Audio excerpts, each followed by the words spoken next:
बिस्मिल्लाहिर्रहमानिर्रहीम नहमदुहु व नसल्ली अला रसूलिहिल करीम। अस्सलाम वालेकुम। अब हम चलते हैं इस्तिखारे की इंटरप्रिटेशन की तरफ कि हमें इसका नतीजा कैसे मिलेगा।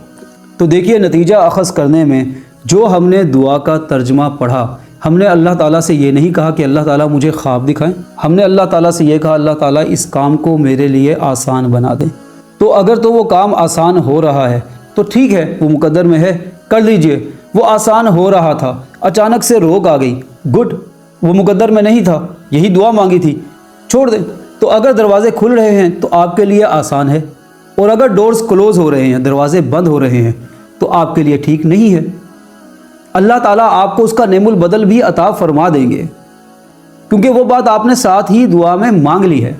होता क्या है, हम इस्तिखारा करने के बाद फ़ौरन से सिग्नल्स ढूंढना शुरू कर देते हैं। ख्वाब में मुझे क्या नज़र आ रहा है? बागात नज़र आ रहे हैं, मैं मछलियाँ पकड़ रहा हूँ, सोना निकल रहा है, सफ़ेद पानी नज़र आ रहा है, रेड लाइटें नज़र आ रही हैं, ग्रीन लाइटें नज़र आ रही हैं। ये सारी बातें किसी जगह पे मौजूद नहीं है। इस बात को समझिए, किसी भी दौर में Islamic card is the greatest card.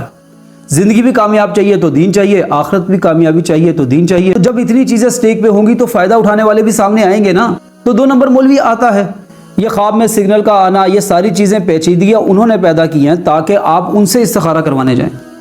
आप कंफ्यूज हो जाते हैं कि ख्वाब में इशारा आ ही नहीं रहा, या ख्वाब में इशारा आ रहा है मैं समझ नहीं पा रहा, तो मैं किसी और का रुख कर लूँ। हमने तर्जमे में पढ़ा, अल्लाह ताला कुदरत रखते हैं, आपके लिए रास्ते खुल जाएंगे।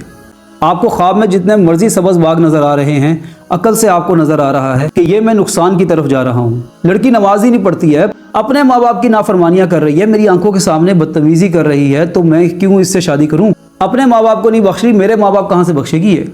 आज ये माँ बाप की अथॉरिटी को चैलेंज कर रही है, कल को मेरी अथॉरिटी को चैलेंज करेगी। ऐसे ही बिजनेस में है, आपको नज़र आ रहा है कि इकॉनमी टूट रही है, इस वक्त जो लोग पहले से इस कारोबार में हैं वो बाहर निकल रहे हैं, तो मैं क्यों जा रहा हूँ?